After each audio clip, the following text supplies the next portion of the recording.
Mr. President, our Democratic colleagues in the House and to some extent here in the Senate have talked about how the so-called Build Back Better legislation is popular.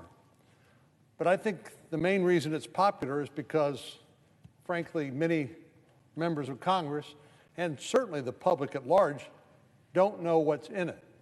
And so I'd like to spend just a few minutes talking about that. First of all, there's the size of the bill. Originally, the Budget Committee chairman, the senator from Vermont, floated a $6 trillion spending bonanza. This, of course, is on top of about $5 trillion that we spent last year in a bipartisan fashion dealing with the COVID-19 pandemic. But, of course, this wasn't designed, this $6 trillion more was designed to be passed with a pure party line vote through the reconciliation process. After some pushback, the $6 trillion figure that Chairman Sanders proposed, it was cut back to 3.5, and now our colleagues in the House and elsewhere are touting a new pared-down bill which spends only, and I underline the word only, $1.75 trillion. I dare say that's a number none of us can fully comprehend given its magnitude, but it's become sort of rolls off our tongue like everybody understands what $1 trillion is, like everybody knows what $1 million is, or 1,000 or 100 or $10, but it is an enormous number. As our colleagues have slimmed and trimmed this bill to reach a price tag that could get consensus in the House, some of their favorite provisions have fallen off the chopping block. They realize that programs like free college actually cost a whole lot of money. And so to live within this new number, which I'll talk about in a moment, Democrats in the House kept cutting and cutting, but they found, instead of real cuts, they found another solution to their problem of a top line. What they've basically done is to create the illusion of a lower price tag without making any real substantive long-term cuts. And how do you do that? Well, it's the old-fashioned way. It's called budget gimmicks. Rather than remove these expensive programs entirely, they chose to create a number of arbitrary cliffs, sunsets, and expirations. That way they could pretend to pass these bills at a lower cost with the tacit promise to continue them at another time and another day.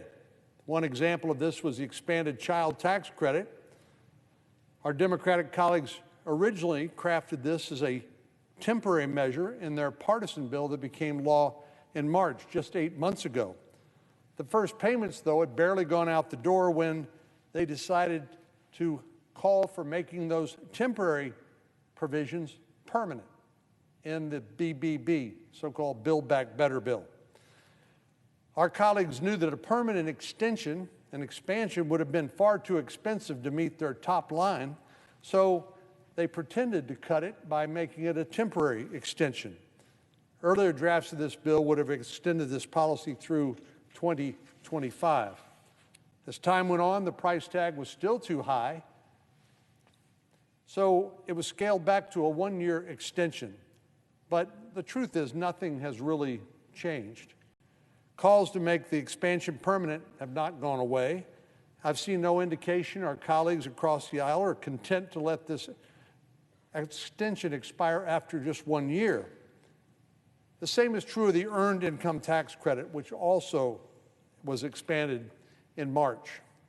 A number of our colleagues have spoken here on the Senate floor about the need to make this expansion of the Earned Income Tax Credit permanent. But the not-so-temporary extensions don't end there. This bill extends the Affordable Care Act premium tax credits through 2025, which our colleagues claim will enable more Americans to afford health care coverage. But at the same time, this bill cuts funding to safety net hospitals in states that did not expand Medicaid. If their goal was to expand access to low-income individuals under the Medicaid program, their bill cuts that funding to safety net hospitals in states like mine that did not expand Medicaid. And these cuts specifically target hospitals that treat underinsured and uninsured patients. In short, our colleagues are manipulating the budget process in a way that appears to extend access to health care while at the same time cuts funding to our most vulnerable patients, all in the cause of pushing America closer to a single-payer system, something like Medicare for all. I have no doubt that our colleagues across the aisle will, if possible, not let these temporary provisions expire. In the immortal words of Ronald Reagan, though, the closest thing to eternal life on earth is a temporary government program. We've seen this movie before, time and time again. It's smoke and mirrors, it's budget gimmickry, it's starting new programs, claiming to cut them off after a year, knowing that inevitably Congress will be tempted to extend them much, much longer. Well, before this bill comes to a vote in the Senate, I hope our Democratic colleagues will agree with me. We need to know precisely how much this bill will cost the American people. We know that our colleagues across the aisle have struggled to try to make a $6 trillion bill appear to be a $3.5 trillion and now a $1.75 trillion bill, but I don't think anybody's really fooled or confused, because they've strategically chosen start dates, sunsets, and expiration dates to make it appear that these programs cost less. We know that eventually, if they have the votes, they will be extended through eternity. And our colleagues game the tax code to partially fund the bill while handing out massive tax breaks to millionaires and billionaires. And I'm glad to see the chairman of the Budget Committee say that we really shouldn't be focused on tax cuts to millionaires and billionaires in blue states and cities like New York or San Francisco, which is exactly what the Democratic bill tries to provide. Tax cuts to millionaires and billionaires in blue states.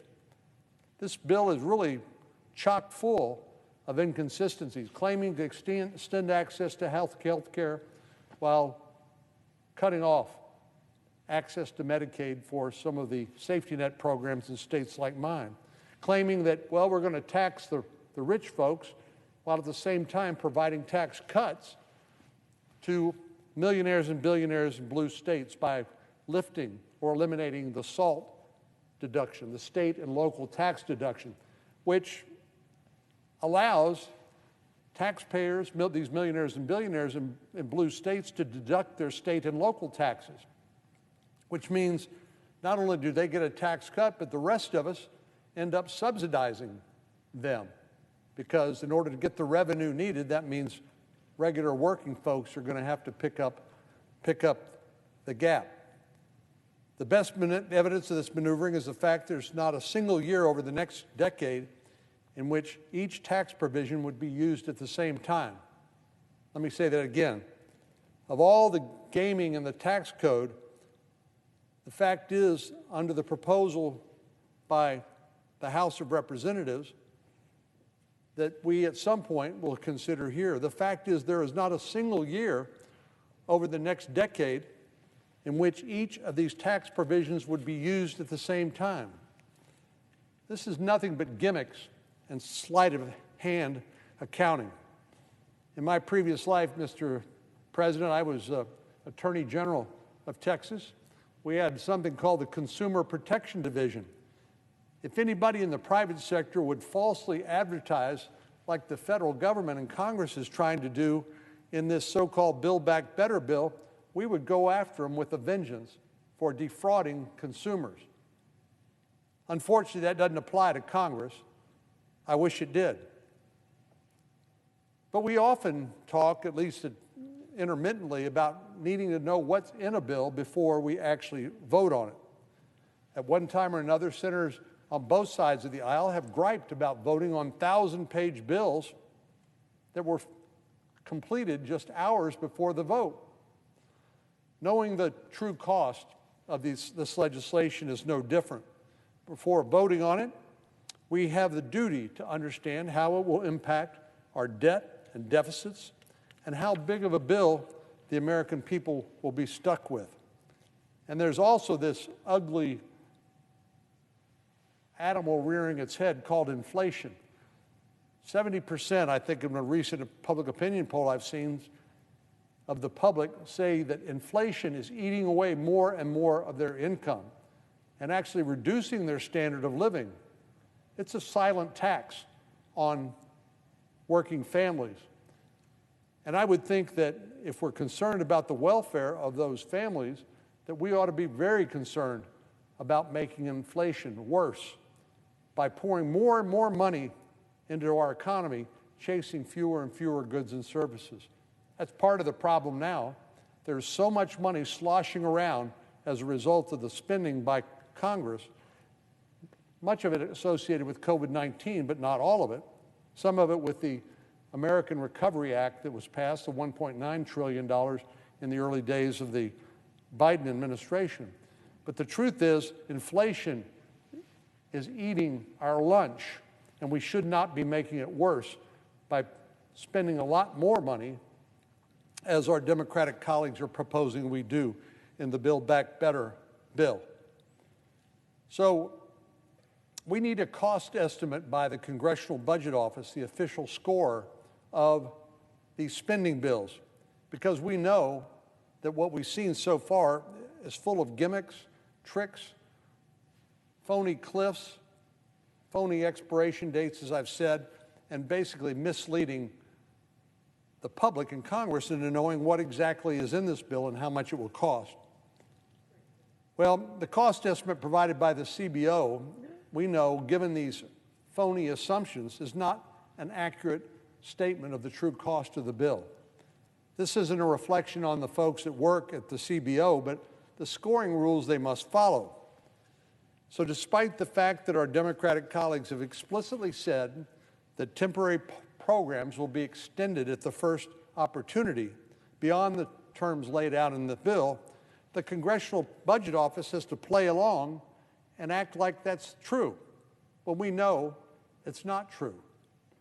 Fortunately, there are groups on the outside that have conducted their own analysis, assuming that all these phony cliffs and expiration dates and one-year creation of programs that will later be extended, they don't have to buy this sort of smoke and mirrors approach to the budget. These groups have conducted their own analysis and have told us what they think the true cost of this $1.75 trillion bill, so-called, that passed the House, what it will be.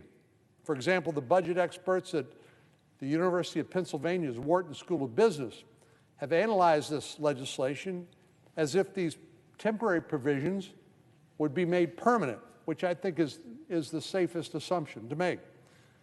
So instead of $1.75 trillion, they pegged the cost close to $4.6 trillion over 10 years, more than 2.5 times the amount Democrats have claimed. Then there's the Committee for a Responsible Federal Budget that thinks that the number could even be a few hundred billion higher than that. They estimate the true cost of this bill, now claimed to be $1.75 trillion, to be approximately $5 trillion. This is a massive, massive jump from what Democrats have said the cost of this bill will be. Even one of our colleagues on the other side of the aisle has acknowledged that this is disingenuous, and I would just use the word false, advertising. The true cost of this legislation is much closer to Chairman Sanders' original $6 trillion request than the so-called scaled-back proposal of the current bill.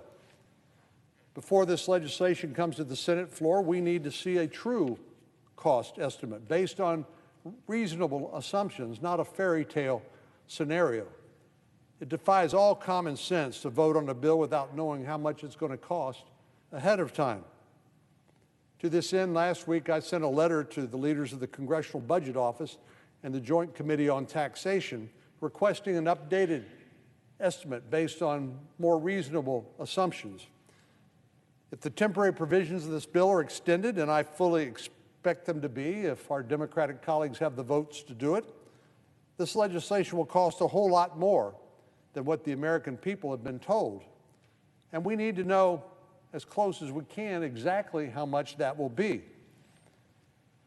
Well, it's obvious what's going on here.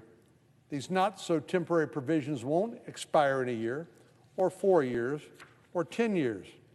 We need to operate under rational assumptions that our Democratic colleagues, when the chance is provided to them, will make these programs permanent, and to come up with a true and honest score for the bill.